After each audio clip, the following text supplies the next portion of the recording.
Okay மாதா. Okay பிரபு. Start. Mataji unmute பண்ணிக்கோங்க. பண்ணிட்டேன் பிரபு. Thank you. Hare Krishna. Hare Krishna. Hare Krishna. இந்த செஷனுக்கு வந்திருக்கிற கிருஷ்ண பக்தர்கள் அனைவருக்கும் என்னுடைய பணிவான வணக்கங்கள். அத்தியாயம் 2 பகவத்கீதையின் சுருக்கம், கீதையின் சாராம்சம் அப்படின்னு இங்க பகவத்கீதையில சொல்றாங்க.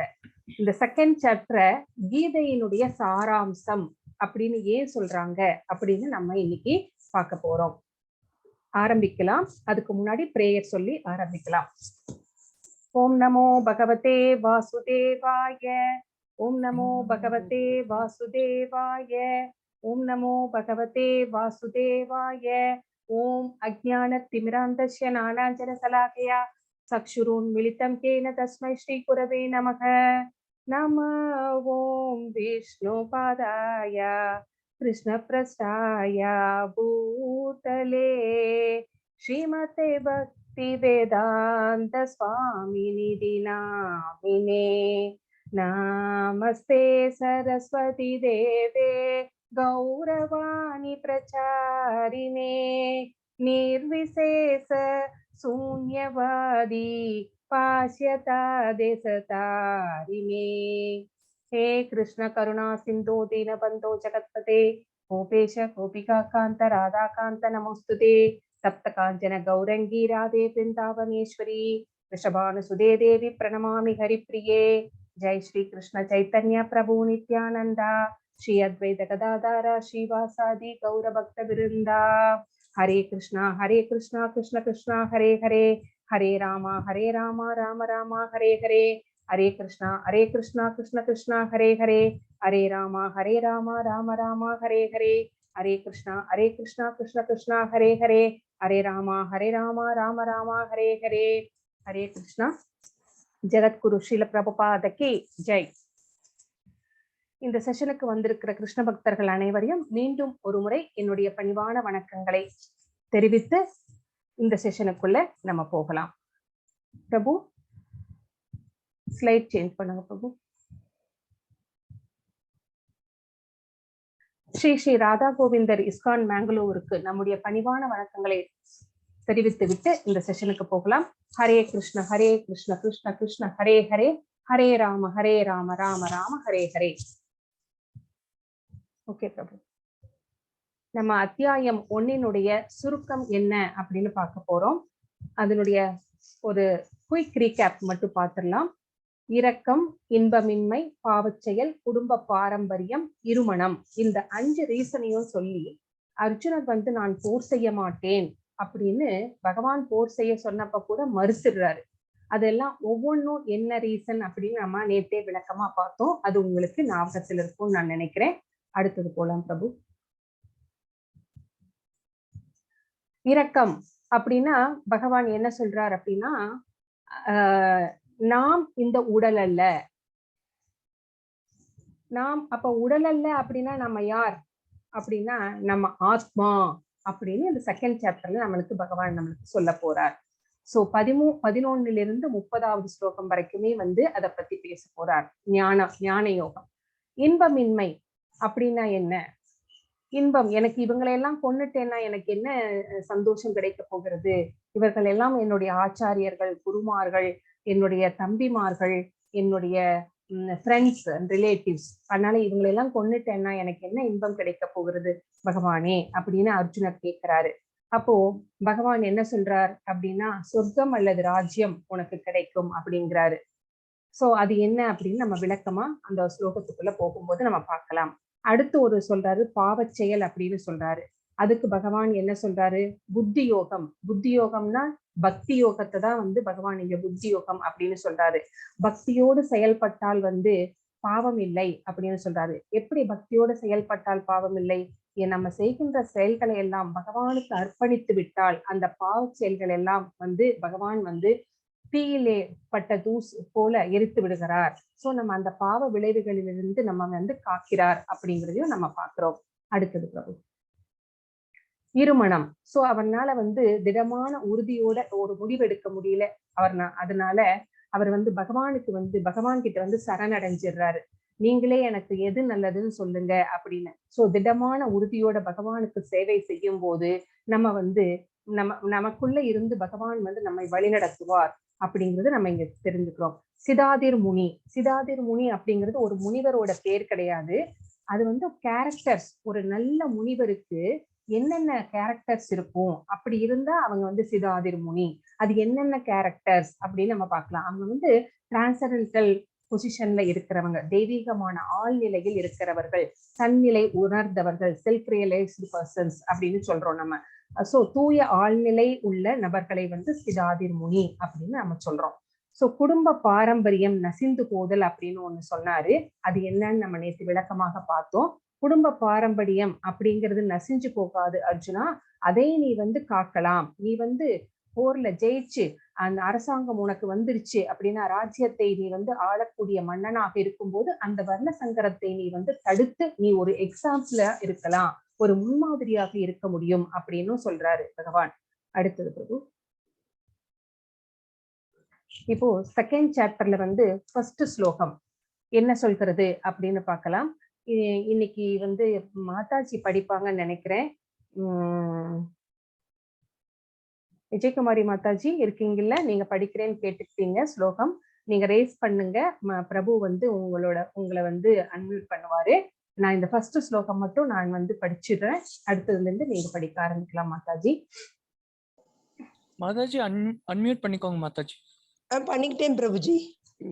Okay okay. தேங்க்யூ பிரபுஜி. 2.7.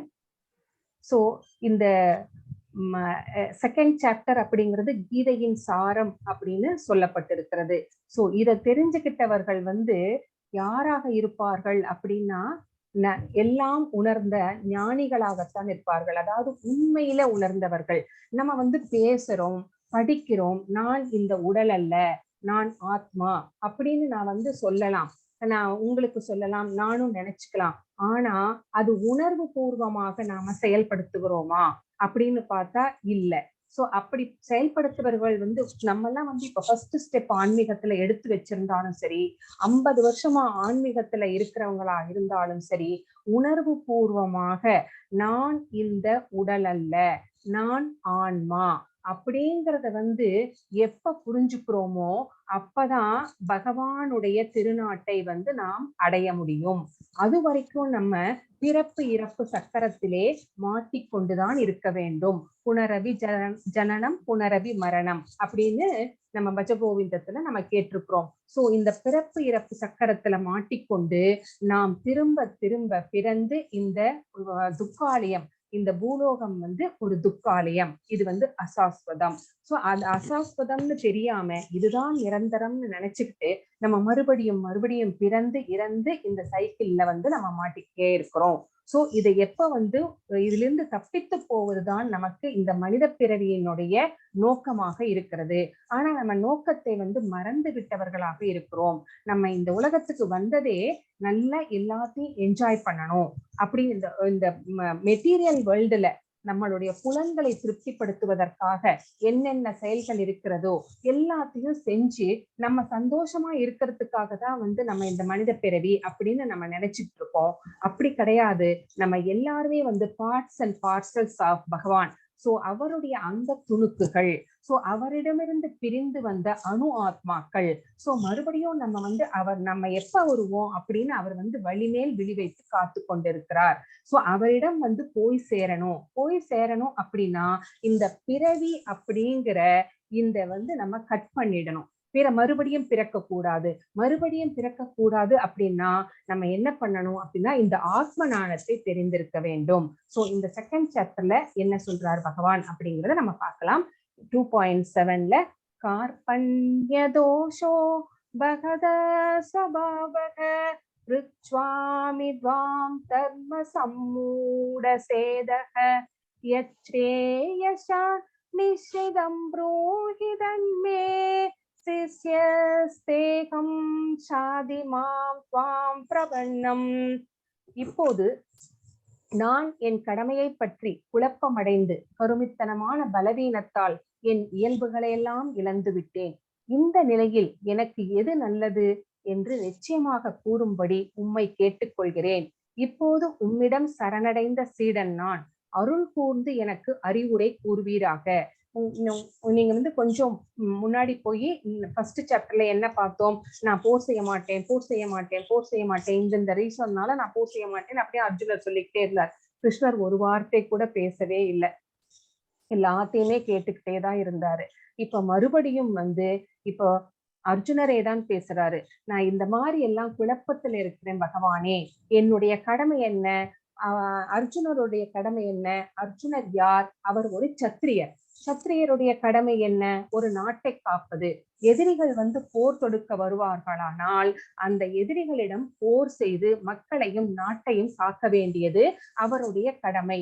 ஒவ்வொருத்தருக்கும் ஒரு பிரிஸ்கிரைப்டு டியூட்டிஸ் பகவான் சொல்லியிருக்கிறாரு இல்லைங்களா? பிராமணர்களுக்குன்னு ஒரு டியூட்டி, சத்திரியர்களுக்குன்னு ஒரு டியூட்டி, சோ வைஷ்யர்களுக்குன்னு ஒரு டியூட்டி, சூத்திரர்களுக்குன்னு ஒரு டியூட்டி சொல்லியிருக்கிறாரு. சோ அந்த டியூட்டியை பற்றியே நான் குழப்பம் அடைந்திருக்கிறேன். ஏன்னா போன இதுல என்ன சொல்லிட்டு இருந்தாரு? நான் வந்து தவம் செய்ய போகிறேன், எனக்கு நாடு வேண்டாம் அப்படின்னு சொல்லிட்டு இருந்தாரு. சோ அதனால எனக்கு என்ன பண்றதுன்னு எனக்கு தெரியல அப்படின்னு சொல்றாரு. கருமித்தனமான பலவீனத்தால். சோ கருமித்தனம், ஏன் கருமித்தனம் அப்படின்னா இங்க என்ன சொல்றாங்க அப்படின்னா, கருமித்தனம் அப்படின்னா பௌதீக இன்பங்களை மட்டுமே தான் நம்ம வந்து முக்கியத்துவம் கொடுக்கிறோமே ஒழிய ஸ்பிரிச்சுவலா நம்ம வந்து நம்ம அதுக்கு முக்கியத்துவம் கொடுக்கல. நான் இந்த உடல் அப்படின்னு நினைச்சுக்கிட்டு இருக்கிறதுனால, நம்ம ஸ்பிரிச்சுவலா போகாததுனால நம்மள வந்து கருமி அப்படின்னு இங்க வந்து சொல்லப்படுகிறது. நம்ம வந்து கருமித்தனமாக நடந்து கொள்கிறோம். சோ பலவீனமாக இருக்கிறோம். என்னுடைய இயல்புகளை எல்லாம் நான் இழந்து விட்டேன். சோ நான் என்ன பண்ணணும்னே எனக்கு தெரியல. இதுல எது நல்லது, எது எனக்கு நிச்சயமாக கூறும்படி நீங்க சொல்லுங்க. நான் இப்ப வந்து உம்மிடம் சரணடைஞ்சிட்டேன் சீடனாக அப்படிங்கிறாரு. சோ இதுவரைக்கும் வந்து ஒரு ஃப்ரெண்ட்ஸா இருந்தவங்க இப்ப அவங்களுடைய உறவு முறையே மாறிடுச்சு. சோ இப்ப வந்து என்னவாக மாறிட்டாரு? குருவாகவும் சீடனாகவும் மாறிவிட்டார்கள். சோ எனக்கு அறிவுரை கூறுங்கள் அப்படின்னு இந்த ஸ்லோகத்துல பகவான் கிட்ட வந்து அர்ஜுனர் வந்து கேட்கிறாரு. சோ இந்த உடல் அப்படிங்கறத வந்து நம்ம எப்படி எடுத்துக்கணும் அப்படின்னா, ஒரு சட்டை மாதிரி எடுத்துக்கணும். நம்முடைய ஆன்மா நிறைய பிறவிகளாக ஒரு உடலுக்குள்ளேயும் பூந்து பூந்து பூந்து நம்ம இப்ப வந்து மனித பிறவி எடுத்திருக்கிறது. சோ இந்த உடலை வந்து ஒரு சட்டையோடு வந்து ஒப்பிடப்படுகிறது.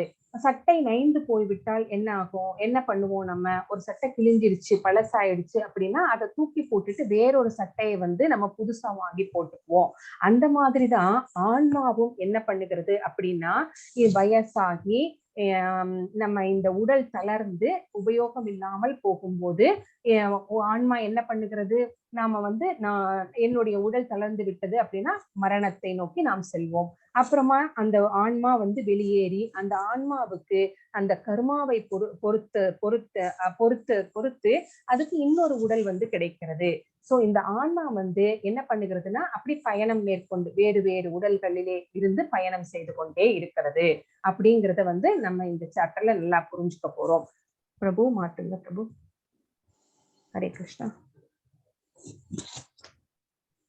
இங்க நம்ம பாக்குறோம் கிருஷ்ணர் என்பவர் யார்? சோ அப்படி அவர் வந்து யார் அப்படின்னு நம்மளுக்கு தெரியும். இந்த உலகங்களை மட்டும் இல்ல, இந்த அண்ட சராசங்களை எல்லாம் படைத்து காத்து பரிபாலித்து வருகிறவர். சோ நம்ம எல்லாம் வந்து அட்ராக்ட் பண்றவர். சோ அவருக்காக அவர் மட்டும்தான் புருஷர். நம்ம எல்லோருமே வந்து இங்க பௌதீக உலகத்துல நம்ம வந்து ஆண் பெண் பேதங்கள் இருக்கலாம். ஆனா அங்க போயிட்டோம்னா, மேல போயிட்டோம்னா ஆண் பெண் பேதம் அப்படிங்கிறதே கிடையாது. அவர் வந்து புருஷர், நம்ம எல்லாம் ஜீவாத்மாக்கள் அப்படின்னு பகவான் வந்து நம்மளுக்கு தெளிவுபடுத்துகிறார். சோ இஸ் அவர் விஷன் பெர்ஃபெக்ட்? நம்மளுடைய பார்வை வந்து பெர்ஃபெக்டா இருக்கா? நம் பார்வை பூரணமாக இருக்கும் போது நாம் பார்ப்பது சரியாக புலப்படும் என்று நான் நம்புகிறேன். சோ ஒரு பிக்சரை வந்து இந்த வீடியோ வரலன்னு நினைக்கிறேன். ஃபர்ஸ்ட் வந்து ரொம்ப தூரத்துல ஒரு மரம் மட்டும் தெரியும் இந்த இதுல. அப்ப வந்து நம்ம பார்க்க முடியாது இந்த கிளிய. அப்ப வந்து அந்த பிக்சர் வந்து கொஞ்சம் பக்கத்துல வர வர வர வர அங்க ஒரு மரம் இருக்கும். அந்த மரத்துல வந்து இந்த கிளி உட்கார்ந்துட்டு இருக்கும். அதனாலதான் இஸ் அவர் விஷன் பெர்ஃபெக்ட் அப்படின்னு கேக்குறாங்க. சோ நம்மளுடைய விஷன் வந்து அவ்வளவு பெர்ஃபெக்டா இல்லை அப்படிங்கிறது தான் உண்மை. பிரபு மாத்தங்க.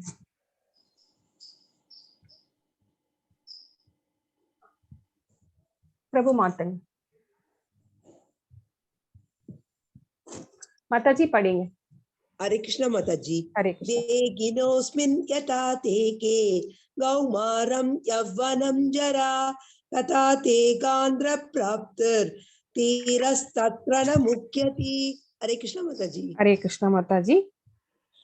சோ உடல் என்னைக்கு நம்ம பிறந்ததோ அன்னைக்கே வந்து நம்ம என்னைக்கு வந்து மரணிக்க போகிறோம் அப்படிங்கறது டேட்டும் வந்து பிக்ஸ் ஆயிடுச்சு. ஆனா நம்ம வந்து அதை உணர்வதே இல்லை. நம்ம எங்காவது டெத்துக்கு போனா கூட நமக்கும் இந்த மாதிரி ஒரு நிலை வரும் அப்படிங்கறத வந்து நம்ம நினைச்சு பாக்குறது கிடையாது. அதுதான் உண்மை. எனவே நான் இந்த உடல் அல்ல, ஆத்மா அப்படின்னு யார் தெரிந்து கொள்கிறார்களோ அவர்கள்தான் அறிஞர்கள் அப்படின்னு.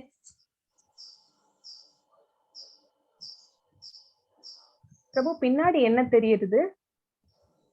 மாதாஜி அது ஏதோ எரர் காட்டுது மாதாஜி. Please window away from the shared application அப்படின்னு. அதனால தான் கேக்குறேன் நான். ஏன்னா மறைக்கிறது அது ஸ்லோகத்தை, அதனால தான் பார்த்தேன்.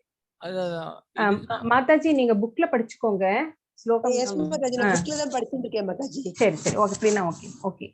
சோ இந்த ஸ்லோகம் நம்மளுக்கு என்ன சொல்கிறது அப்படின்னு பார்க்கலாம். தேகத்தை உடையவனின் உடல். சோ நம்ம இந்த தேகத்தை எடுத்து இந்த பூமியில வந்து பிறந்துட்டோம் அப்படின்னா அந்த உடல் வந்து இந்த பிக்சர்ல பாருங்க, சின்ன வயசு, சின்ன குழந்தையா இருக்கு, அப்புறம் கொஞ்சம் பெருசாகிறோம், இளமை வருகிறது, அப்புறம் முதுமைக்கு போகிறோம், அப்புறம் மரணிக்கிறோம் இல்லைங்களா? இதையெல்லாம் கடந்து செல்வதை போல. பிரபு கொஞ்சம் ஃபுல் ஸ்கிரீன் பண்ணுங்க. இதையெல்லாம் கடந்து செல்வதை போல, இதெல்லாம் சேஞ்சஸ், நம்ம பாடியில நடக்கிற சேஞ்சஸ். இதையெல்லாம் கடந்து செல்வதை போல ஆத்மா மரணத்தின் போது வேறு உடலுக்கு மாற்றம் அடைகிறது. சோ இப்படி வயசாகி நம்ம வந்து இறந்துட்டோம் அப்படின்னா நம்ம உடலிலிருந்து ஆத்மா வேறொரு உடலுக்கு பகவான் வந்து இன்னொரு பாடிய வந்து அந்த ஆத்மாவுக்கு கொடுக்கிறார். அது வந்து நம்ம செய்த கர்ம பலன்களின்படி நம்மளுக்கு ஏத்த மாதிரி பாடி நம்மளுக்கு கிடைக்கும். சோ அதனால நிதானமான புத்தியை உடையவர்கள் இறப்பை பார்த்து, இது போன்ற மாற்றங்களை பார்த்து அவர்கள் வந்து திகைத்து போவது கிடையாது. அதனால அர்ஜுனா, இவர்களை எல்லாம் நான் கொல்ல மாட்டேன் அப்படின்னு நீ சொல்றது வந்து முட்டாள்தனம். சோ அவர்கள் எல்லாம் இந்த போரிலே இறந்து பட்டால் அவர்களுக்கு வந்து ஆச்சாரியர்கள் எல்லாமே இருக்கிறார்கள், அவங்க எல்லாமே இறந்துட்டாங்கன்னா அவங்க வந்து நேரா வந்து சொர்க்கலோகத்துக்கு போகலாம். அப்படி இல்லை அப்படின்னா அவங்க இன்னொரு புது பாடி, சோ இளமையான புத்துணர்ச்சியான பாடி அவங்களுக்கு கிடைக்க போகுது, உடல் கிடைக்க போகுது. சோ அதை நினைத்து நீ ஏன் கவலைப்படுற அப்படின்னு கேட்கிறாரு.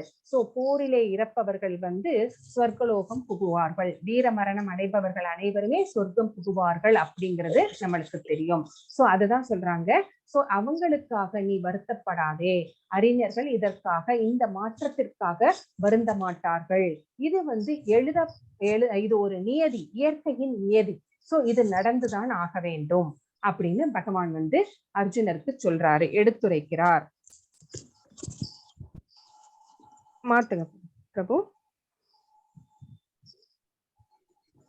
ஹரே கிருஷ்ண மாதாஜி. ஹரே கிருஷ்ண. படிங்க படிங்க. நைனம் சித்தந்தி சஸ்திராணி நைனம் தகதி பாவக ந சைனம் க்லேதயந்த்யாபோ ந சோஷயதி மாருதக. ஹரே கிருஷ்ண மாதாஜி. ஹரே கிருஷ்ண மாதாஜி. இப்ப வரல பிரபு. தேங்க்யூ. ஆத்மாவை எந்த ஆயுதத்தாலும் துண்டிக்கப்பட முடியாது. சோ ஆத்மா வந்து அதனுடைய சைஸ் என்ன அப்படின்னு நம்ம ஃபர்ஸ்ட் தெரிஞ்சுக்கணும். நம்ம ஃபர்ஸ்ட் இந்த பிக்சரை பாருங்க. இந்த பிக்சர்ல 2 பறவைகள், இருக்கு இல்லைங்களா? 2 பறவைகள் வந்து யாரை ரெப்ரசன்ட் பண்ணுது அப்படின்னு பார்த்தோம்னா, நம்ம இதயத்திலே நம்மளுடைய ஆத்மாவும் பரமாத்மாவும் அமர்ந்து கொண்டு இருக்கிறார்கள். பரமாத்மா அப்படிங்கிறவர் கிருஷ்ணர், ஆத்மா ஜீவாத்மா அப்படிங்கிறது நம்மளுடைய ஆத்மா. 2 பேருமே நம்முடைய இதயத்திலே இருக்கிறார்கள். சோ இந்த இதயத்திலே ஒரு கிளையில் ஒரு 2 பறவைகள் உட்கார்ந்து ஒரு மரத்தின் கிளையில் உட்கார்ந்து இருக்கிறது மாதிரி உட்கார்ந்து இருக்கிறாங்க. இந்த பறவை என்ன செய்கிறது, இந்த முதல் பறவை என்ன செய்கிறது அப்படின்னு பார்த்தோம்னா, பழங்களை எல்லாம் சுவைத்து சுவைத்து சாப்பிட்டு கொண்டே இருக்கிறது. இது புளிப்பாக இருக்கிறது, இது இனிப்பாக இருக்கிறது, இது வேணும், இது வேண்டாம் அப்படின்னு சாப்பிட்டுட்டே இருக்கிறது. பக்கத்துல இன்னொரு பறவை உட்கார்ந்து இருக்கிறதே அப்படின்னு திரும்பி பார்க்கிறதே கிடையாது. சோ இந்த பழங்கள் எதை சொல்கிறது அப்படின்னா, இந்த பௌதீக வாழ்க்கையில் நடக்கின்ற இன்ப துன்பங்களை தான் ரெப்ரசன்ட் பண்ணுது.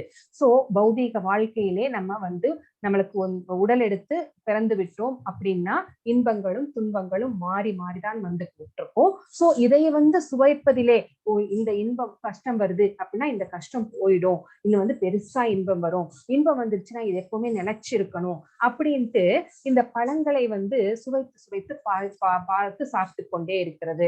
என்னைக்கு அது திரும்பி இன்னொரு பறவையாகிய பகவானை பரமாத்மாவை பார்க்கிறதோ அன்னைக்குதான் அது வந்து முக்திக்கு தன்னுடைய ஆன்மீக பாதைக்கு அது வந்து வழியை வகுத்து கொள்ளும். சோ இதுதான் வந்து இந்த 2 பறவைகளும் நமக்கு சொல்லுகின்ற விஷயம். சோ இந்த ஆத்மா அப்படிங்கறத வந்து எந்த ஆயுதத்தாலும் துண்டிக்க முடியாது, கட் பண்ண முடியாது. நெருப்பினால எரிக்க முடியுமா அப்படின்னு கேட்டா இல்ல. நீரால் நனைக்க முடியுமா? முடியாது. வீசும் காற்றால் உலர்த்த முடியுமா? முடியாது. சோ அந்த ஆத்மா ஏன் அப்படின்னா அது நிரந்தரமானது. எப்படி பகவான் நிரந்தரமானவரோ நம்முடைய ஆத்மாவும் நிரந்தரமானது.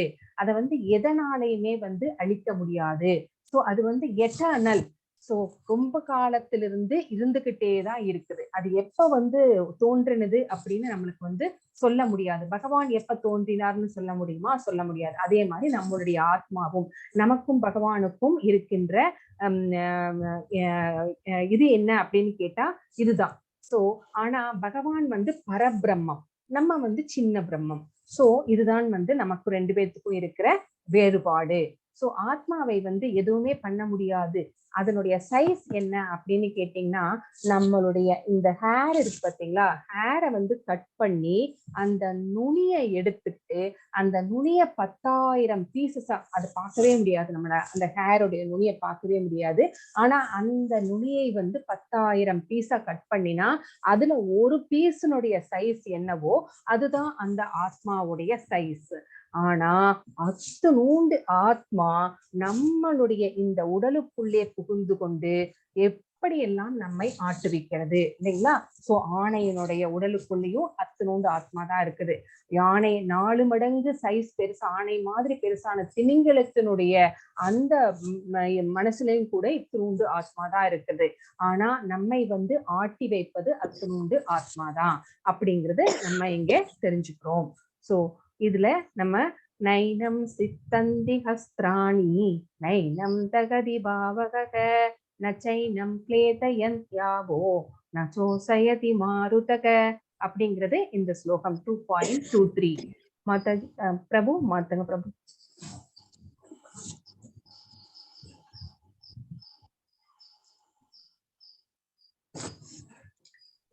மாதாஜி படிங்க. Yes, Mataji. Hare Krishna, Mataji. Avachya vadam cha bagun vadishyanti tavahitaka nindastava samartyam tado dukkha taram nukim. ஆமா, அன்பில்லாத வார்த்தைகள் பலவற்றை கூறி உனது எதிரிகள் உனது திறமையை நிந்திப்பர். அதைவிட மிகுந்த துன்பம் தரக்கூடியது வேறு என்ன இருக்க முடியும்? சோ இன்னும் வந்து அர்ஜுனருக்கு பகவான் கிருஷ்ணர் இன்னும் எடுத்துரைச்சுட்டே இருக்கிறாரு. நீ வந்து போர் வேண்டாம் அப்படின்னு நீ போயிட்ட, போர்க்களத்துக்கு வந்துட்டு நீ போயிட்ட அப்படின்னு சொன்னா அந்த கௌரவ படைகள் எல்லாம் நீ வந்து கருணையினால் செய்கிறாய் அப்படின்னு நினைச்சுக்க மாட்டாங்க. அவங்களெல்லாம் பார்த்து பயந்து ஓடுறேன்னு சொல்லுவாங்க, உன்னை கோழைன்னு திட்டுவாங்க.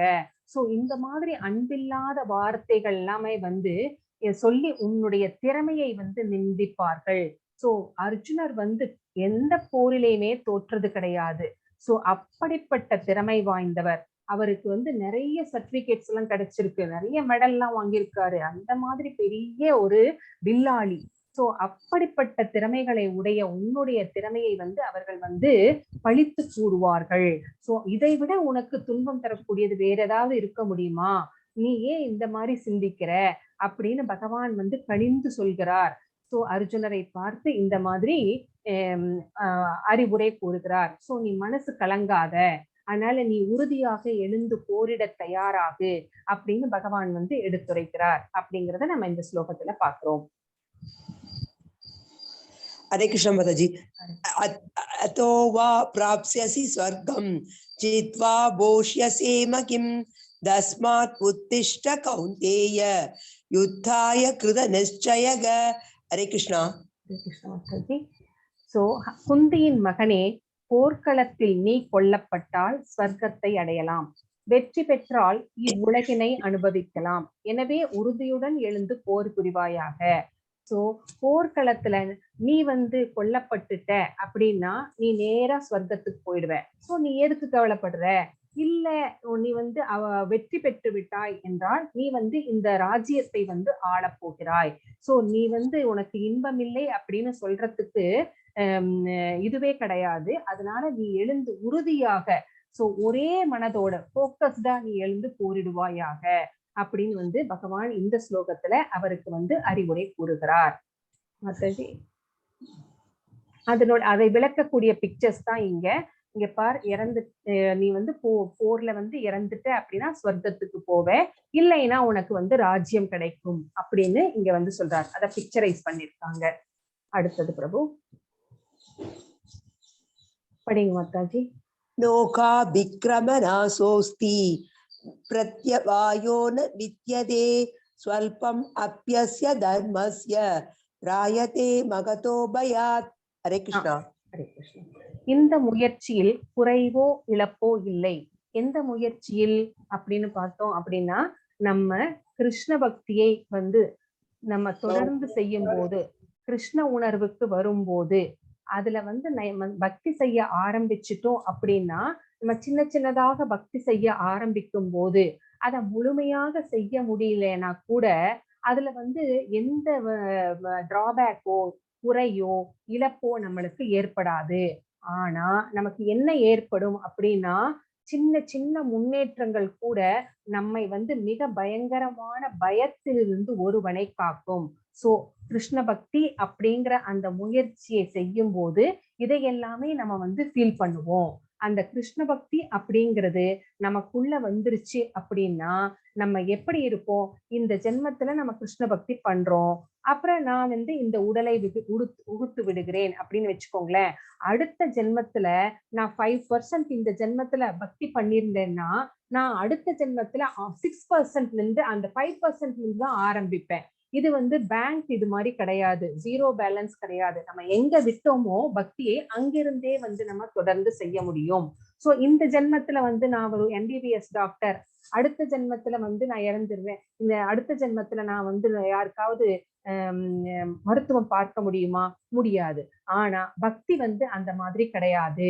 நம்ம எங்க நிறுத்துகிறோமோ அதையே அடுத்த ஜென்மத்தில் வந்து நம்ம அந்த இடத்துல இருந்து நம்மளால கண்டினியூ பண்ண முடியும். அதனால பக்தி செய்வதனால நம்மளுக்கு எந்த இழப்புமே கிடையாது அப்படின்னு இங்க வந்து சொல்றார் பகவான். அடுத்தது மாதாஜி. மாதாஜி हरे कृष्ण. कर्मण्येवाधिकारस्ते मा फलेषु कदाचन मा कर्म फलहेतुः கூர்மாதே சங்கோஸ்தவர் கர்மணி. உனக்கு விதிக்கப்பட்ட கடமையை செய்ய மட்டுமே உனக்கு அதிகாரம் உண்டு, ஆனால் செயல்களின் பலன்களில் உனக்கு அதிகாரம் இல்லை. சோ இங்க வந்து யாருக்கு சொல்லிட்டு இருக்கிறார்? அர்ஜுனருக்கு சொல்லிக்கிட்டு இருக்கிறார். உனக்கு அவனுக்கு விதிக்கப்பட்ட கடமை என்ன? சத்திரியனுக்கு விதிக்கப்பட்ட கடமை போர் செய்வது. சோ அததான் செய்யறதுக்கு வந்து உனக்கு அதிகாரம் இருக்கே தவிர நீ வந்து இதுக்கு நான் தான் காரணம் அப்படின்னு நீ சொல்ல முடியாது. அதுக்கு வந்து உனக்கு அதிகாரம் இல்லை அப்படின்னு இங்க பகவான் சொல்றாரு. உனது செயல்களின் விளைவுகளுக்கு உன்னையே காரணமாக ஒருபோதும் எண்ணாதே. ஐயோ நான் இவங்களெல்லாம் கொன்னுட்டேன் அப்படின்னா எனக்கு பாவம் வந்து சேருமே அப்படின்னு நீ நினைக்காத. உன்னுடைய செயல்களின் விளைவுக்கு நீ வந்து ஒருபோதும் காரணமாக மாட்டாய். கடமையை செய்யாமல் இருக்க ஒருபோதும் பற்றுதல் கொள்ளாதே. அதனால உன்னோட கடமை என்ன? போர் செய்யறது. அதனால பிரபு கொஞ்சம் மியூட் பண்ணுங்க பிரபு. கடமையை செய்யாமல் இருக்க ஒருபோதும் வந்து பற்றுதல் கொள்ளாதே. சோ நான் வந்து போர் செய்ய மாட்டேன் அப்படின்னு நீ அதுல இருந்து தப்பிச்சு போக நீ நினைக்காத. நீ வந்து உன்னுடைய கடமையை செய்ய வேண்டும். சோ ஆனா செய்யும் போது என்ன பண்ணணும்? பகவானுக்கு அத பலன்களை எல்லாம் அர்ப்பணித்து விடும்போது அந்த விளைவுகளில் இருந்து நாம் வந்து தப்பித்து கொள்ளலாம் அப்படின்னு இங்க பகவான் வந்து இந்த ஸ்லோகத்துல வந்து சொல்றாரு. ஹரே கிருஷ்ணா. மாதாஜி சொல்லுங்க Mataji. which one Mataji? 41. yes Mataji எடுக்கிறேன் மாதாஜி. விவசாயாத்மிகா புத்திர் ஏக குரு நந்தன பகுசாகா அயனந்தாஸ்ச புத்தயோ விவசாயினாம். ஹரே கிருஷ்ணா மாதாஜி. ஹரே கிருஷ்ணா. சோ இங்க என்ன சொல்றாங்க அப்படின்னா, இவ்வழியில் உள்ளோர், எந்த வழியில் உள்ளோர்? கிருஷ்ண பக்தி அப்படிங்கிற அந்த கிருஷ்ண உணர்வில் உள்ளவர்கள் தங்களது குறிக்கோளில் திடமான உறுதியுடன் இருப்பார்கள். இவர்களது லட்சியம் ஒன்றே, குருவம்சத்தின் செல்வனே. உறுதியற்றவரது அறிவோ பல கிளைகளை கொண்டது. சோ கிருஷ்ண பக்திக்கு வந்துட்டோம் அப்படின்னா நம்மளுடைய போக்கஸ் எல்லாமே மெட்டீரியல் டிசையர்ஸ் எல்லாமே விட்டுட்டு நம்ம எதுல வந்து கான்சென்ட்ரேட் பண்ணுவோம் அப்படின்னா கிருஷ்ண பக்திக்கு மட்டும்தான் கான்சென்ட்ரேட் பண்ணுவோம். அப்ப மெட்டீரியல் டிசையர்ஸ் எல்லாம் நம்ம கிட்ட இருந்து குறைஞ்சுக்கிட்டே வர ஆரம்பிக்கும். சோ இதை நம்மளே நல்லா உணர முடியும். சோ அதுக்கு ரொம்ப இம்பார்ட்டன்ஸ் கொடுக்க மாட்டோம். சோ அதனால உறுதியாக இருப்பார்கள் அவர்கள். இவர்களது லட்சியம் ஒன்றே. சோ நம்மளோட லட்சியம், இந்த மனித பிறவி எடுத்த லட்சியம் என்னது? பகவானை சென்று அடைவது. சோ அது மட்டும்தான். குருவம்சத்தின் செல்வனே. யாரு? அர்ஜுனரை சொல்றாரு. ஏன் சொல்றாரு குருவம்சத்தின் செல்வனே? குரு டைனாசிட்டியில வந்து இவர் பிறந்தவர், அதனால வந்து குருவம்சத்தின் செல்வனே அப்படின்னு சொல்றாரு. ஆனா உறுதியற்றவர்கள் இருக்கிறாங்க. அவர்களுடைய அறிவு வந்து பல கிளைகளை உண்டது. அவர்கள் வந்து ஆப்ஷன்ஸ் நிறைய வச்சிருப்பாங்க. இது செய்யலாமா, அது செய்யலாமா, இந்த கடவுளை வணங்கலாமா, அந்த கடவுளை வணங்கலாமா, இப்படி போலாமா, அப்படி போலாமா அப்படின்னு அவங்க வந்து நிறைய ஆப்ஷன்ஸ் வச்சிருப்பாங்க. சோ அதுல வந்து அவங்க வந்து உறுதி இல்லாதவர்களாக இருப்பார்கள். ஆனால் கிருஷ்ண பக்தி உடையவர்கள் வந்து என்ன செய்வார்கள் அப்படின்னா திடமான உறுதியுடன் இருப்பார்கள். அவர்களுக்கு தெரியும், வேரிலே நீர் ஊற்றினால் அது வந்து எல்லா அந்த மரத்தினுடைய எல்லா பார்ட்ஸ்க்குமே போகும், எல்லாத்தையுமே சாட்டிஸ்ஃபை பண்ண முடியும் அப்படின்ட்டு. அதே மாதிரிதான் நம்ம கிருஷ்ணரை வந்து திருப்திப்படுத்தி விட்டோம் அப்படின்னா குடும்பம், இந்த சமுதாயம், இந்த உலகம் எல்லாத்தையுமே வந்து நம்மளால திருப்திப்படுத்த முடியும் அப்படிங்கிறது கிருஷ்ண பக்தியில் உள்ளவர்களுக்கு தெளிவாக தெரியும். அதனால அவர்களுடைய குறிக்கோள் வந்து ஒன்றே ஒன்றுதான். அது வந்து பகவானை அடைவது, கிருஷ்ண பக்தி தொண்டு செய்து அவரை அடைவது அப்படிங்கிறது இங்க சொல்றாங்க. அடுத்தது பிரபு. ஹரே கிருஷ்ணா. சிதாதிர் முனி. சிதாதிர் முனி அப்படிங்கிறவர் யார்? அவருடைய கேரக்டர்ஸ் எல்லாம் என்ன அப்படின்னு இங்க வந்து சொல்றாங்க. அவங்களுக்கு என்னென்ன சிம்டம்ஸ் இருக்கும்? ஒருத்தரை பாக்குறோம், அவர் வந்து முனிவர் மாதிரி தெரிகிறாரு, ஞானி மாதிரி தெரிகிறாரு. அவர் எப்படிப்பட்டவர் அப்படின்னு எப்படி தெரிந்து கொள்வது அப்படின்னா, அவர் வந்து என்ன நடந்தாலும் சரி உணர்ச்சிகளை திருப்திப்படுத்தும் அனைத்து வகையான விருப்பங்களையும் விட்டு விடுகிறான். சோ அவருக்கு வந்து சென்ஸ் கிராட்டிபிகேஷனே கிடையாது. அவருக்கு வந்து புலன்களை திருப்திப்படுத்தணும் அப்படிங்கிற எண்ணமே கிடையாது. சோ புலன்களை எல்லாம் வென்றவர்களாக இருக்கிறார்கள். புலன்கள் எல்லாமே அவருடைய கட்டுப்பாட்டுக்குள் இருக்கிறது. அதனால அவங்களை வந்து கோ சுவாமி அப்படின்னு சொல்லலாம். கோ அப்படின்னா புலன்கள். சோ புலன்களை ஆள்பவராக இருக்கிறார்கள். சோ நம்ம ஆழ்வார்கள் எல்லாருமே அப்படிப்பட்டவர்கள் தான் இல்லைங்களா? சோ அவர்கள் எல்லாம் புலன்களை எல்லாம் வென்று அவர்கள் வந்து தங்களுடைய உணர்ச்சிகளை வந்து அவங்க சொன்னபடிதான் கேட்கும். அவங்களுடைய உணர்ச்சிகளும் அவர்களுடைய புலன்களும். சோ அந்த மாதிரி சிம்டம்ஸ் தான் அவங்க கிட்ட நம்ம தெரியும். அவங்களுடைய பேச்சு எப்படி இருக்கும் அப்படின்னா அவங்களுக்கு வந்து டுவாலிட்டிஸே கிடைக்காது. இப்ப நம்ம எல்லாம் பௌதீகத்துல இருக்கிறோம். நம்ம என்ன சொல்வோம், எனக்கு இது பிடிக்காது, எனக்கு அது பிடிக்கும், எனக்கு இவங்களை பார்த்தாவே பிடிக்கல, இவங்களை எனக்கு ரொம்ப பிடிச்சிருக்கு அப்படின்னு நம்மளுக்கு நிறைய டுவாலிட்டிஸ் இருக்கு. எனக்கு இது வேண்டாம், இது வேணும். சோ இரவு பகல், இன்பம் துன்பம், சோ பாவம் புண்ணியம், இது எல்லாமே இந்த இந்த மாதிரி டுவாலிட்டிஸ் எல்லாம் நமக்கு நிறைய இருக்குது. சோ இது வந்து மனிதர்களுடைய இயல்பு. ஆனா ஸ்திதாதிர் முனி அப்படின்னு சொல்லப்படுகிற அந்த கோஸ்வாமிகளுக்கு இது எல்லாமே ஒண்ணுதான். சோ பயங்கர குளிரா இருந்தாலும் சரி, வெயிலா இருந்தாலும் சரி, அவர்கள் வந்து அதை பொருட்படுத்த மாட்டார்கள். சோ அவர்களை புகழ்ந்து பேசினாலும் சரி, இகழ்ந்து பேசினாலும் சரி, அவர்களுக்கு அது ரெண்டுமே ஒண்ணுதான். சோ பேசாம தான் இருப்பாங்க, ரொம்ப பேசவே மாட்டாங்க. சோ அவங்களுடைய பேச்சு எப்படி இருக்கும் அப்படின்னா நெருக்கு தெரித்தார் போல. சோ தேவையில்லாம ஒரு வார்த்தை கூட பேச மாட்டார்கள், பேசுவதை தவிர்ப்பார்கள். அவர்கள் வந்து ரொம்ப மௌனமாகத்தான் இருப்பார்கள். சோ எப்படி அவர்கள் இருப்பார்கள் அப்படின்னு கேட்டா, ஆமை தன் ஓட்டிற்குள் உடலை சுருக்குவது போல, ஆமை தனக்கு ஏதாவது ஆபத்து அப்படின்னா என்ன பண்ணும், தன்னுடைய அங்கங்களை எல்லாம் சுருக்கி ஓட்டுக்குள் வைத்துவிடும்.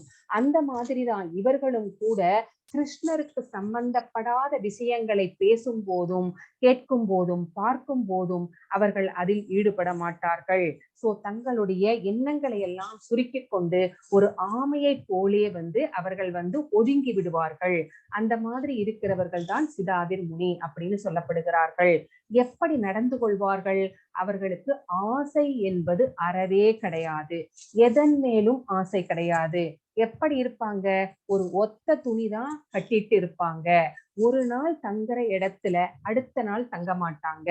ஒரு நாள் ஒரு மரத்தடியில போய் படுக்கிறாங்க, அந்த மரத்தடியில நல்ல காத்து வீசுது, நல்லா தூங்க முடியுது, நல்ல குழு குழு நிழலா இருக்குது அப்படின்னா அதுக்கு தான் வந்து அடிமைப்பட்டு விடுவோமோ அப்படின்னு நினைச்சு அடுத்த நாளே அடுத்த இடத்துக்கு போயிடுவாங்க. மறுபடியும் அந்த மரத்துக்கு கீழே வரமாட்டாங்க. அந்த மாதிரி அவர்கள் வந்து பிச்சை எடுத்துத்தான் வந்து உணவை உண்ணுவார்கள். நிறைய அன்னைக்கு பிச்சை வந்துருச்சுன்னா கூட அதை மற்றவர்களுக்கு பகிர்ந்து கொண்டு விடுவார்கள், அடுத்த நாளைக்கு எடுத்து வைக்க மாட்டாங்க. சோ பிச்சாந்தேகின்னு சொல்லி பிச்சை வாங்கிதான் வந்து அவர்கள் வந்து சாப்பிடுவார்கள். சோ அந்த மாதிரிதான் நம்ம காஞ்சி மகா முனிவர் கூட அந்த மாதிரிதான். சோ இந்த மாதிரி ஆசைகளிலிருந்து விடுபட்ட வாழ்க்கை. ஒரு தடவை மகா பெரியவருக்கு வந்து அந்த கிச்சன்ல இருக்கிறவர் வந்து கீரை சமைத்து வைத்தார். அவர் வந்து அதையும் சுவைத்து சாப்பிட்டார். அப்புறம் சுவைத்து சாப்பிடுறதை பார்த்தோன்னே அந்த குக் அவருக்கு வந்து ரொம்ப சந்தோஷமாயிடுச்சு. ஓ, பெரியவருக்கு இது ரொம்ப பிடிச்சிருக்கு அப்படின்னு சொல்லிட்டு அடுத்த நாளும் அதே கீரையை வந்து சமைத்து கொடுத்தார். அவரும் சாப்பிட்டார். அப்புறம் 3வது நாளும் அதே கீரையை சமைத்து கொடுத்தார், அவரும் சாப்பிட்டார். அப்புறம்தான் அடுத்த நாளே வந்து மகா பெரியவர் வந்து ஃபாஸ்டிங் ஆரம்பிச்சிட்டாரு. 15 நாளுக்கு தொடர்ந்து ஃபாஸ்டிங் ஆரம்பிச்சிட்டாரு. எல்லாத்துக்கும் ஏன் இந்த மாதிரி அப்படின்னு தெரியல.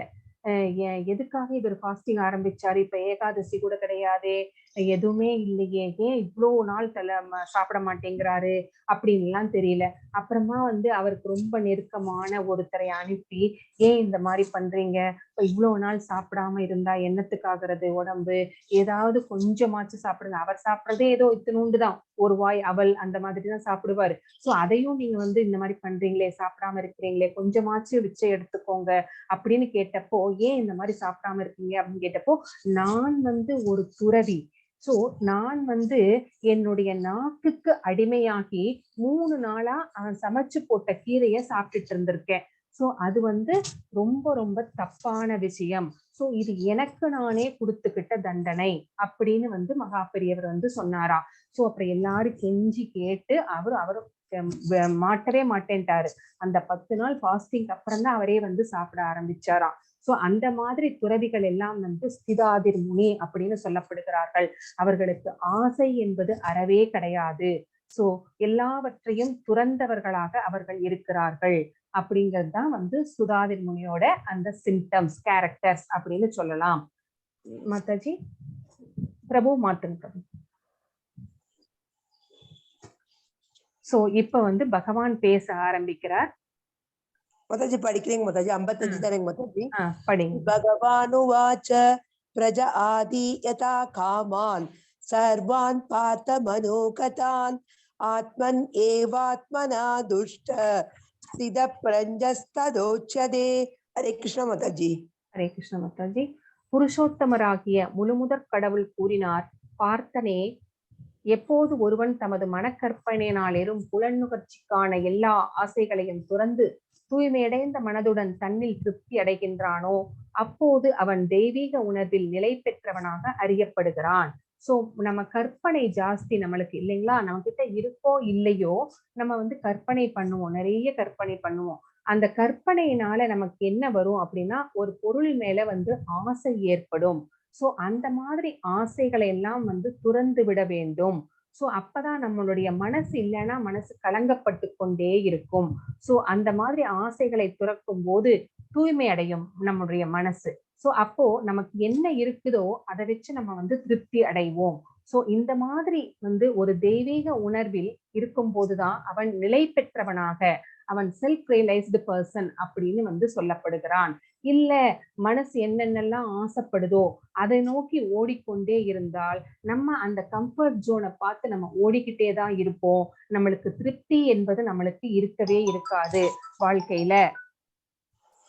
சோ அதனால நம்ம என்ன பண்ணணும் அப்படின்னா இருப்பதை வைத்து நமக்கு வந்து பகவான் என்ன கொடுத்திருக்கிறாரோ அதை வைத்து நாம் வந்து நம்ம திருப்தியாக வாழ கற்றுக்கொள்ள வேண்டும்.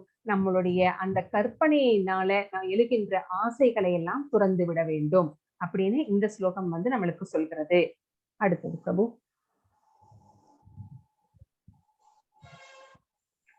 படிங்க மாதாஜி. 62. எஸ் மாதாஜி. ஹரே கிருஷ்ண மாதாஜி. யாயதோ விஷயான் பும்ஸ சங்கஸ்தேஷு பஜாயதே சங்காத் சஞ்சாயதே காம காமாத் க்ரோதோ பிஜாயதே. ஹரே கிருஷ்ணா மாதாஜி. ஹரே கிருஷ்ணா. இந்த பிக்சர்ல நல்லா பாருங்க, நம்மளுடைய ஆசைக்கு என்ன காரணம் அப்படின்னு நம்ம எப்படி எல்லாம் புலநோக்கு பொருள்களை பார்த்து நம்ம சிந்திக்கிறோம். மனிதன் அதன் மேல் பற்றுதலை வளர்த்துக் கொள்கிறான். அந்த பற்றுதலில் இருந்து காமம் பிறக்கிறது. அந்த காமத்திலிருந்து கோபம் தோன்றுகிறது. 62, 63 இந்த 2 ஸ்லோகங்களும் கண்டினியூஸா வரும். இப்ப பாருங்க, இந்த பொண்ணை இந்த யுவதியை வந்து இந்த இளைஞன் பார்க்கிறான். இத பார்த்தோன்னே இந்த பொண்ணு மேல ஆசைப்படுகிறான். இந்த பொண்ணை பத்தியே சிந்திக்கிறான். இது வந்து ஒரு எக்ஸாம்பிள் தான், சரிங்களா? இந்த மாதிரி சிந்திக்கிறதுனால ஒரு பற்று வருகிறது. எப்படியாவது அவளை அடைய வேண்டும், திருமணம் செய்து கொள்ள வேண்டும் அப்படின்னு. இந்த பற்று வந்து ஜாஸ்தி ஆகும் போது காமம் பிறக்கிறது. அந்த காமம் வந்து நிறைவேறாத போது கோபமாக அது உருமாறுகிறது. அடுத்தது பிரபு 63 அதனுடைய கண்டினியூஷன் தான் இந்த ஸ்லோகம். படிங்க மாதாஜி. ஹரே கிருஷ்ணா மாதாஜி. க்ரோதாத் பவதி சம்மோகக சம்மோகாத் ஸ்மிருதி விப்ரமக ஸ்மிருதி பரம் சாத் புத்தி நாசோ புத்தி நாசாத் பிரணஷ்யதி. ஆமா, அந்த கோபம் வந்து என்னவாக மாறுகிறது அப்படின்னா நம்மளுக்கு வந்து ஒரு பூரண மயக்கத்தை கொடுக்கிறது. நம்மளால வந்து எதையுமே வந்து சிந்திக்க முடியல, முடிவெடுக்க முடியல. அந்த மயங்கிய நிலையிலே வந்து நம்மை நினைவை இழந்து விடுகிறோம். இது நல்லது, இது கெட்டது, இது செய்யலாம், வேண்டாம் அப்படிங்கறதெல்லாம் வந்து நமக்கு நினைவு இழப்பு ஏற்படுகிறது. இந்த மாதிரி நினைவு குழம்புகிறதுனால நம்மளுடைய அறிவு வேலை செய்ய மறக்கிறது. அந்த அறிவு இழந்தவுடன் நம்ம என்ன செய்யறோம்னே நம்மளுக்கு தெரியல. நம்ம தெரியாததுனால நம்ம செய்யக்கூடாத விஷயங்களை வந்து செய்துடுறாங்க. அப்புறமா வந்து அவங்க மறுபடியும் வந்து அந்த ஜட வாழ்க்கை மெட்டீரியல் பூல்லையே வந்து விழுந்துடுறாங்க. இதனால நிறைய எத்தனை கொலைகள், எத்தனை கொள்ளைகள் இல்லைங்களா? நான் அந்த ஒரு நிமிஷம் கோவப்பட்டுட்டேன். நிறைய ஜெயில் கைதிகள்லாம் போய் அவங்க கிட்ட பேசும்போது சொல்லுவாங்க, அந்த ஒரு நிமிஷம் அந்த கோபத்தினாலதான் அவங்க வந்து செய்கிற தப்புக்களை எல்லாமே வந்து செய்கிறார்கள். அந்த கோபத்தையும் ஆசையையும் கண்ட்ரோல் பண்ணிட்டாங்க அப்படின்னா அந்த தவறே நடந்திருக்காது அப்படின்னு நிறைய பேர் சொல்லி வருத்துவதை வந்து நம்ம பார்க்கிறோம். இந்த மாதிரி கோபத்திலிருந்து பூரண மயக்கம், அந்த மயக்கத்தினால் நினைவு இழக்கப்படுகிறது. நினைவு குழம்புவதால் அறிவு வந்து வேலை செய்ய மறுக்கிறது. அறிவு இழந்தவுடன் நம்ம செய்யக்கூடாததை செய்து விடுகிறோம். மறுபடியும் பிறக்கிறோம், மறுபடியும் இறக்கிறோம். இந்த மெட்டீரியல் பூல்ல வந்து நம்ம கர்மங்களுக்கு ஏற்ப நம்ம வந்து மாட்டிக்கொள்கிறோம் அப்படின்னு இந்த 63 அப்படிங்கிற ஸ்லோகம் வந்து நம்மளுக்கு சொல்கிறது. அடுத்தது பிரபு. அத வந்து ஒரு சைக்கிள் மாதிரி கொடுத்திருக்காங்க இங்க பாருங்க. புலன் பொருள்களை பார்க்கிறோம், அதன் மேல வந்து ஒரு இணைப்பு, அதை பற்றியே நினைச்சிட்டு இருக்கிறோம். அதனால அது மேல ஆசை ஏற்படுகிறது. காமம்னா ஆசைன்னு வச்சுக்கலாம். அந்த ஆசை வந்து நிறைவேறாத போது கோபம் வருகிறது. சோ அதனால நம்ம மயக்கம் அடைகிறோம். மயக்கம்னா மயங்கி விழுகிறது இல்ல, சோ நினைவு மயக்கம் அந்த மாதிரி மாயையில மாட்டிக்கொள்கிறோம். சோ அப்போ நம்மளுடைய நினைவு குழம்புகிறது, அறிவை இழக்கிறோம், வீழ்ச்சி அடைகிறோம். சோ இதை வந்து ஒரு சைக்கிளாக வந்து கொடுத்திருக்கிறார்கள். இந்த 2 ஸ்லோகங்களையும் வந்து இணைத்து இந்த மாதிரி சைக்கிளா கொடுத்திருக்காங்க. ஹரே கிருஷ்ணா.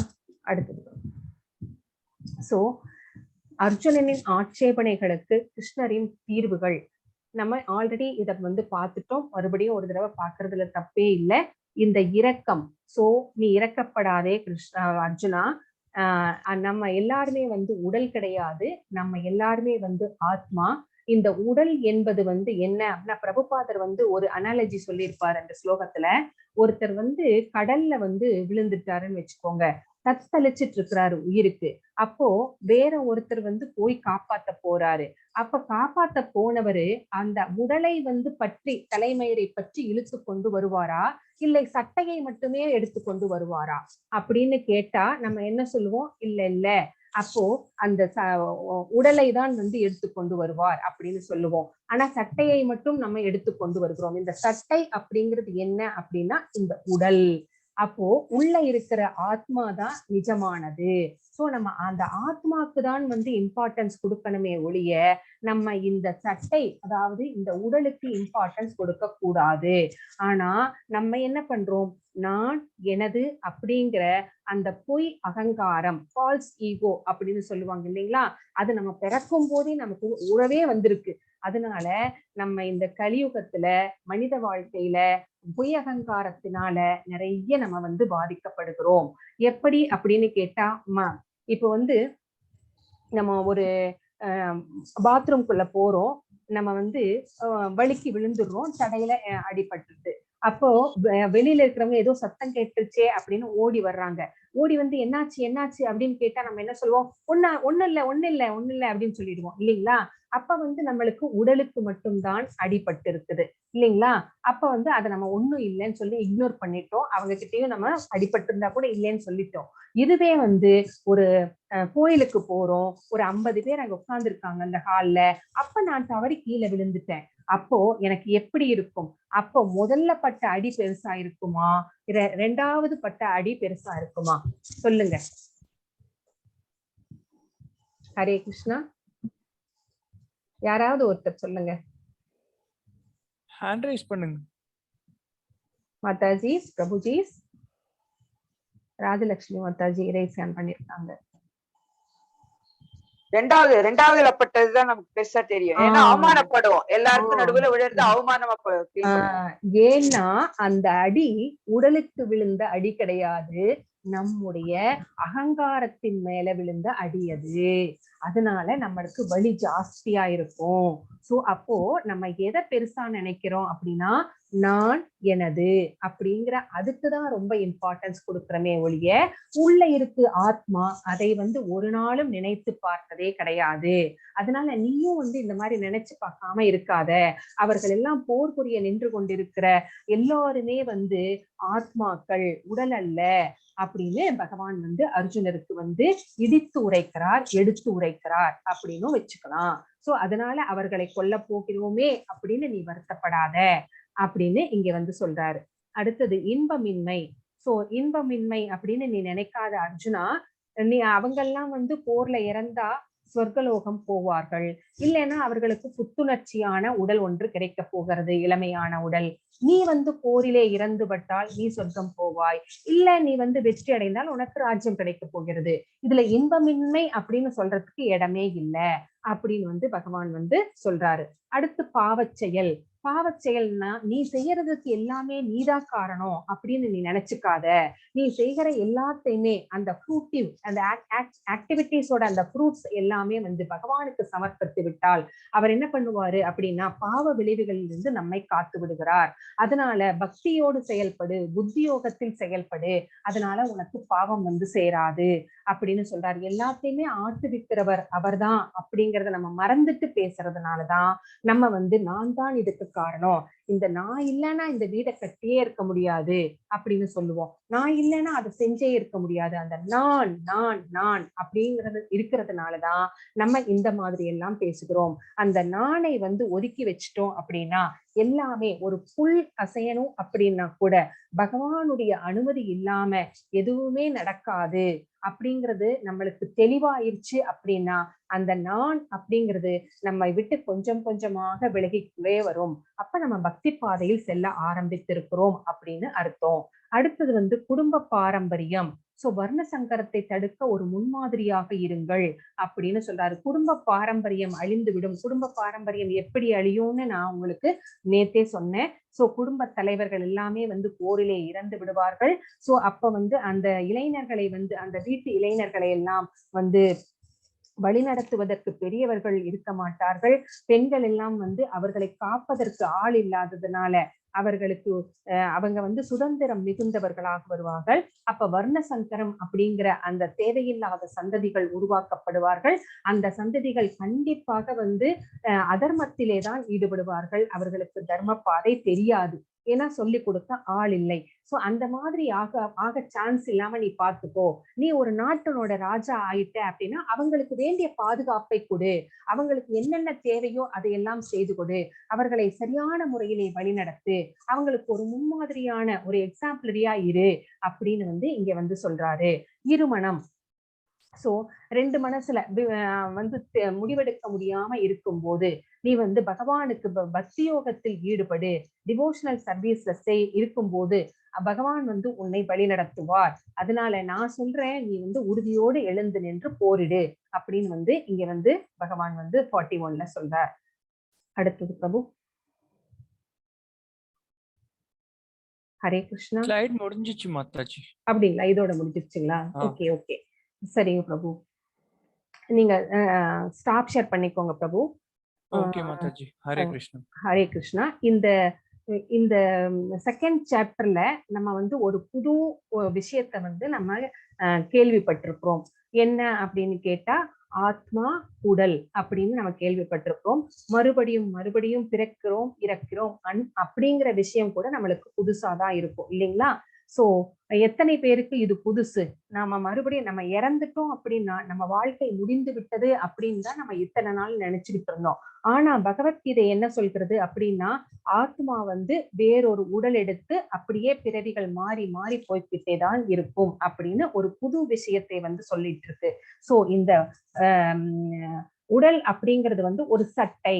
சோ அந்த ஆத்மா ஒவ்வொரு சட்டைக்குள்ள போன ஜென்மத்துல வந்து ஒரு நாயா இருந்திருக்கலாம், நாய் சட்டை போட்டுட்டு இருந்திருக்கலாம். அதுக்கும் முன்னாடி வந்து ஒரு பறவையாக ஒரு கிளியோட சட்டை போட்டுட்டு இருந்திருக்கலாம் நானு. சோ இந்த ஜென்மத்துல நான் வந்து மனுஷ சட்டை போட்டுட்டு இருக்கிறேன். சோ இந்த சட்டைக்கு தான் வந்து நம்ம நான் அப்படின்னா இந்த சட்டை நான் இந்த உடல் அப்படின்னு நினைச்சிட்டு இருக்கேன். ஆனா நான் என்பது உடல் அல்ல, நான் என்பது ஆத்மா. ஆனா இது வந்து நம்ம பேச்சளவுல மட்டும்தான் இருக்கு. உணர்வு அளவிலையோ செயல்பாட்டு அப்படிங்கிற அந்த அளவிலையோ நம்ம வரவே இல்லை. அதுக்கு வந்து ரொம்ப நம்ம பிரயத்தனம் பண்ணணும், பயிற்சி பண்ணணும் அப்படிங்கறதெல்லாம் வந்து நம்ம இந்த செகண்ட் சாப்டர்ல நம்ம தெரிஞ்சுக்கிறோம். மறுபிறவி அப்படிங்கிறது ஒண்ணு உண்டு அப்படிங்கிறதுக்கு ஒரு எக்ஸாம்பிள் கூட 1926ல ஒரு பகதூர் அண்ட் மிஸ்ஸஸ் பகதூர் இவங்க வந்து நார்த் இந்தியால இருக்கிறாங்க. இது வந்து உண்மையாக நடந்த கதை. சோ அவங்களுக்கு வந்து ஒரு பெண் குழந்தை பிறக்கிறது. சாந்தா தேவி அப்படின்னு பேர் வச்சு வளர்த்துட்டு வர்றாங்க. அந்த பெண் குழந்தை வந்து 2 வயசு வரைக்கும் வந்து எந்த பிரச்சனையும் இல்லை, எப்பவும் போலதான் நல்லா வளர்ந்துட்டு வர்றாங்க. அந்த 3வது வயசு ஸ்டார்ட் பண்ணும்போது சாந்தா அப்படின்னு கூப்பிட்டா என் பேர் சாந்தா இல்ல அப்படிங்கிறது. அந்த குழந்தை. அப்புறம் வந்து புலால் உணவு சமைத்து சாப்பிட கொடுத்தால் எங்க வீட்டுல எல்லாம் புலால் உணவே சமைக்க மாட்டாங்க, நான் சாப்பிடவே மாட்டேன் இத அப்படிங்கிறது. உங்க வீடா? நாங்க தானே உன்னுடைய அம்மா அப்பா, இதுதானே உன்னுடைய வீடு அப்படின்னு சொன்னா, இல்ல இல்ல என்னோட வீடு இது கிடையாது, என்னுடைய வீடு வந்து எங்கேயோ ஒரு இடத்துல டெல்லிக்கு பக்கத்துல ஏதோ ஒரு இடத்த சொல்லி அங்கே இருக்கிறது அப்படின்னு சொல்லுது அந்த குழந்தை. இவங்களுக்கு ரொம்ப குழப்பம் ஆயிடுச்சு. சரி, எல்லாரும் சொல்றாங்க ஏதோ பேய் பிடிச்சிச்சு போல இருக்கு இந்த குழந்தைக்கு அப்படின்னு எல்லாம் பேசிக்கிறாங்க. அப்ப வந்து அந்த பகதூர் அவருடைய ஃப்ரெண்ட் ஒருத்தர் வந்து ஸ்கூல் ஹெட் மாஸ்டர், அவர் வந்து வர்றாரு. அவர் வந்தப்பவும் இந்த குழந்தை வந்து என் பேர் வந்து சாந்தா இல்லை, நான் வந்து என்னோட ஊர் வந்து அது அப்படின்னு அந்த கதை எல்லாமே சொல்றது. யார் வந்தாலுமே இதே சொல்லிட்டு இருக்கு அந்த குழந்தை. அப்ப இவங்களுக்கு வந்து ரொம்ப குழப்பம் ஆயிடுச்சு, என்ன பண்றதுன்னே தெரியல. அவர்கிட்ட வந்து ரொம்ப அந்த ஹெட்மாஸ்டர் கிட்ட வந்து அவர் வரும்போதெல்லாம் அந்த குழந்தை தன்னோட கதைய சொல்லுது. எனக்கு வந்து கல்யாணம் ஆயிடுச்சு, என்னோட ஹஸ்பண்ட் பேர் வந்து சௌத்ரி, எனக்கு 4 வயசுல ஒரு குழந்தை இருக்கு, அப்படியெல்லாம் சொல்லுது அந்த 3 வயசு குழந்தை. இதையெல்லாம் கேட்டுட்டு அந்த ஹெட்மாஸ்டர் ஃப்ரெண்டுக்கு ஒரு மாதிரி இருந்துச்சு. அவர் வந்து என்ன பண்ணினாரு, அந்த குழந்தை வந்து அட்ரஸ் எல்லாம் கூட சொல்லுது, தெரு பேரு, அட்ரஸ் எல்லாமே சொல்லுது. அவர் என்ன பண்ணினாரு, அந்த லெட்டர், அந்த ஒரு அட்ரஸ்க்கு ஒரு லெட்டர் போட்டார். 1 மாதம் கழித்து அந்த அட்ரஸ்ல இருந்து இவங்களுக்கு பதில் லெட்டர் வருகிறது. ஆமா அப்படின்ட்டு அந்த சௌத்ரி எழுதுறார். ஆமா, என்னுடைய மனைவி வந்து 9 வருஷத்துக்கு முன்னாடி இறந்து போயிட்டாங்க, எங்களுக்கு ஒரு மகன் இருக்கிறான் அப்படின்னு வந்து வருது. சோ இந்த மாதிரி லெட்டர்ஸ் மாத்தி மாத்தி போடுறாங்க. இந்த பொண்ணு இப்படி சொல்றா அப்படின்னா போடுறாங்க. ஆமா, அந்த பொண்ணு சொல்றதெல்லாம் கரெக்ட் தான் அப்படின்னு அங்கிருந்து பதில் லெட்டர் வருகிறது. இந்த மாதிரி நிறைய லெட்டர்கள் வந்து போட்டு விஷயங்களை எல்லாம் தெரிந்து கொண்ட பிறகு எல்லா விஷயம் வந்து காற்றில் பரவுகுது. அந்த மாதிரி பரவுனதுக்கு அப்புறமா அந்த சௌத்ரி வந்து ஒரு தடவை வந்து தன்னுடைய மகனை அழைத்து கொண்டு இந்த பெண்ணை வந்து பார்க்க வருகிறார். பார்க்க வரும்போது வந்த உடனே வந்து அவரோட கால்ல போய், ஹஸ்பண்டோட கால்ல போய் விழுந்து வணங்குது அந்த பொண்ணு. அந்த குழந்தைய பார்த்தோன்னே, இவன் தான் என்னோட பையன், உனக்கு இது பிடிக்கும் இல்ல, உனக்கு அது பிடிக்கும் இல்ல அப்படின்லாம் கேக்குது அந்த பொண்ணு. நீங்க அந்த துவாரகாஸ்வர் கோயிலுக்கு போய் டெய்லி விளக்கேத்துறீங்களா அப்படின்னு அந்த சௌத்ரியை பார்த்து கேக்குது அந்த பொண்ணு. இதையெல்லாம் பார்த்தோன்னே, ஆமா இது எல்லாமே கரெக்டா சொல்றாளே இந்த குழந்தை அப்படின்னு அந்த சௌத்ரி என்ன பண்றாரு, நாங்க 2 பேரும் கொஞ்சம் தனியா பேசணும் அப்படின்னு சொல்லிட்டு அனுமதிக்கிறீங்களா அப்படின்னு கேட்டா, ஓ தாராளமா பேசுங்க அப்படின்னு சொன்னோன்னே 2 பேரும் தனியா போய் அவங்க 2 பேர்த்துக்கும் என்ன விஷயங்கள் தெரியுமோ அதை வந்து பகிர்ந்து கொள்கிறார்கள். கொஞ்ச நேரத்துல சௌத்ரி ஓடி வர்றார். ஆமா, இந்த பொண்ணு சொல்றது எல்லாமே உண்மைதான், எங்க 2 பேர்த்துக்கும் எங்க 2 பேர்த்துக்கும் மட்டுமே தெரிஞ்ச விஷயங்களை எல்லாமே இந்த பொண்ணு வந்து புட்டு வைக்கிறா, இவன் என்னுடைய மனைவிதான் அப்படின்னு அவர் வந்து சொல்றாரு. அப்புறம் கொஞ்ச நாள் கழிச்சு இந்த பொண்ணை வந்து அழைச்சிட்டு போறாங்க அந்த ஊருக்கு. அந்த ஊருக்கு போற வழியில எல்லாம் அந்த தெரு பெயர்களை எல்லாம் சொல்லிக்கொண்டே வருகிறாள் இந்த பொண்ணு. இது வந்து எங்களுடைய நண்பருடைய வீடு, இங்க வந்து ஒரு கோயில் இருக்கு, இந்த கோயிலுக்கு நான் டெய்லி போவேன், இந்த கடையில தான் நாங்க வந்து ஸ்வீட்ஸ் எல்லாம் வாங்குவோம், இங்க ரொம்ப நல்லா இருக்கும் அப்படிங்கிற மாதிரி விஷயங்கள் எல்லாம் சொல்லுது. அங்க ஒரு பெரியவர் இருக்கிறார், போன உடனே கால்ல விழுந்து வணங்கி இவர் யார் அப்படின்னு கேக்குறாங்க அந்த பகதூரும் அவங்க வைஃபும். இது வந்து என்னுடைய கணவருடைய அண்ணா, இவர் வந்து இந்த கிராமத்திலேயே ஒரு தலைவர் மாதிரி இருக்கிறாரு, இவருக்கு நல்ல மரியாதை இருக்கிறது அப்படியெல்லாம் சொல்லுது அந்த பொண்ணு. அப்புறம் ஒரு வீட்டுக்குள்ள கூட்டிட்டு போறாங்க. கூட்டிட்டு போனோன்னா, இது என்னுடைய வீடு இல்லை அப்படின்னு சொல்லுது. ஏன்னா அவங்க வீடு மாத்திட்டாங்க. அந்த பொண்ணு கரெக்டா இது என்னோட வீடு இல்லை அப்படின்னு சொல்லுது. அப்புறம் கடைசியில அவங்க வந்து என்ன பண்றாங்க, யார்கிட்ட போய் இந்த பொண்ணை ஒப்படைப்பது அப்படின்னு சொல்லும் போது அந்த அந்த பொண்ணு வந்து, நான் வந்து பகதூர் புது அம்மா அப்பா கூடயே நான் போறேன், ஏன்னா வந்து இவ சௌத்ரி வந்து 2வது ஒரு திருமணம் செய்து கொண்டார். அதையும் கேக்குது அந்த பொண்ணு. நான் யாராவது ஒருத்தர் இறந்து விட்டால் நாம் மறுமணம் செய்து கொள்ளக்கூடாதுன்னு நம்ம சொல்லிட்டு இருந்தோமே, நீங்க ஏன் மறுமணம் செய்து கொண்டீர்கள் அப்படின்னு அந்த பொண்ணு கேக்குது. சோ அதுக்கப்புறமா வந்து இந்த பகதூர் ஃபேமிலியோடயே இருந்துச்சு. அதுக்கப்புறம் அவர் வந்து நாமஜபத்திலேயே அந்த சாந்தா தேவி ஈடுபட்டார்கள், பிருந்தாவனத்திலே வாழ்ந்தார்கள். சோ அவங்களுடைய கடைசி காலம் பிருந்தாவனத்திலே தான் கழிந்தது. இது வந்து காந்தியடிகளுக்கு கூட இது தெரிந்து அவர் கூட ரொம்ப இன்ட்ரெஸ்ட் ஆகி இதை பத்தி வந்து விசாரிக்க 15 பேர் கொண்ட குழுவை வந்து அவர் அனுப்பி இருக்கிறார். சோ இதை பற்றி நிறைய புத்தகங்களும் நிறைய வந்து ஆர்டிகல்ஸ் எல்லாம் கூட வெளியே வந்தது அந்த சமயத்திலே அப்படின்னு சொல்லப்படுகிறது. சோ அதுக்கு வந்து அந்த புத்தகத்தை வெளியிட்டது யார் அப்படின்னு கேட்டா பாரதிய வித்யா பவன். அந்த அவங்கதான் வந்து அதை பத்தின புக்கை வந்து இப்ப கூட நீங்க போய் பார்க்கலாம். அது என்ன பேர் அப்படின்னா reincarnation of Shanta Devi. So அப்படிங்கிற புக்கு. சோ இதுல இருந்து நம்ம என்ன தெரிஞ்சுக்கிறோம் அப்படின்னு கேட்டா மறுபிறப்பு அப்படிங்கிறது நம்மளுக்கு எல்லாம் உண்டு. ஆனா எல்லாருக்குமே இந்த மாதிரி ஞாபகங்கள் இருக்காது. நம்ம மறுபிறப்பில் என்னவாக இருந்தோம், முன்னாடி பிறப்புல என்னவாக இருந்தோம் அப்படிங்கறதெல்லாம் நம்மளுக்கு தெரியாது. ஆனா எல்லாமே வந்து கிருஷ்ணருக்கு தெரியும். அர்ஜுனர் கிட்ட கூட ஒரு தடவை சொல்றாரு. அவர் என்னன்னு சொல்றாரு, நம்ம இந்த மன்னர்கள் நீ நான் எல்லாருமே வந்து கடந்த காலத்திலும் இருந்தோம், இப்போதும் இருக்கிறோம், எதிர்காலத்திலும் இருப்போம் அப்படின்னு சொல்றாரு. அப்படின்னா என்ன, நம்மளுடைய உடல்கள் மட்டும்தான் அழிக்கப்படுமே, பகவானோடது கிடையாது, நம்மளது எல்லாமே. அவர் வந்து நிரந்தரமானவர், நித்தியமானவர். சோ உங்களுடைய உடல்கள் எல்லாம் தான் அழிக்கப்படுமே ஒழிய உங்களுடைய ஆத்மாக்கள் வந்து அடுத்தடுத்த பாடியில நம்ம செய்கின்ற கர்மங்களுக்கு ஏற்ப டிராவல் பண்ணிக்கிட்டே தான் இருக்கும். அப்படிங்கிறதுனால உங்களுடைய ஆத்மாக்களும் வந்து நிரந்தரமானது அப்படின்னு வந்து பகவான் வந்து சொல்றாரு. அதனாலதான் இங்க வந்து மறுபிறப்பு அப்படிங்கிறது நம்மளுக்கு உண்டு. ஆனால் எல்லோருக்குமே வந்து ஒரு சிலருக்கு தவிர எல்லாத்தையுமே வந்து அவர் வந்து மறக்கடித்து விடுவார். பின்னாடி வரப்போறிய ஸ்லோகத்துல சொல்வார் மறதியும் நானே அப்படின்னு. இல்ல நான் மறக்கடிக்கலன்னு வச்சுக்கோங்க, நம்ம எல்லாம் வந்து பைத்தியமா தான் சுத்திட்டு இருக்க முடியும் இல்லைங்களா, நம்மளுக்கு போன ஜென்மம் எல்லாம் ஞாபகம் வந்ததுன்னா. சோ அதனால மறதியும் நானே ஞாபகமும் நானே அப்படின்னு பகவான் வந்து நம்மளுக்கு சொல்றாரு.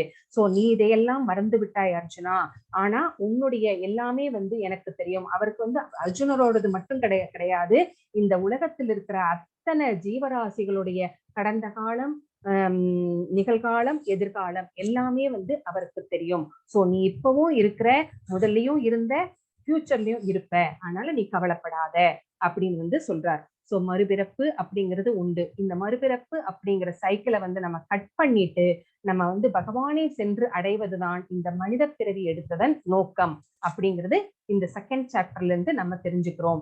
சோ நம்ம உடம்புக்கு மட்டும் உணவளிக்காம நம்மளுடைய ஆத்மாவுக்கு வந்து உணவளிக்கணும். ஆத்மாவுக்கு உணவு எது அப்படின்னா ஸ்பிரிச்சுவல் ஜேர்னி. நம்ம இந்த ஸ்பிரிச்சுவலா நம்ம முன்னேறுகிறோம் பாத்தீங்களா, அதுதான் வந்து நம்மளுடைய ஆத்மாவுக்கு நாம் கொடுக்கின்ற உணவு. சோ அதுக்கு வந்து நரிஷ் பண்ணிக்கிட்டே இருக்கணும் அப்படிங்கிறது தான் இந்த செகண்ட் சாப்டருடைய சாராம்சம். இதோட வந்து நான் ரெக்கார்டிங் ஸ்டாப் பண்றேன்.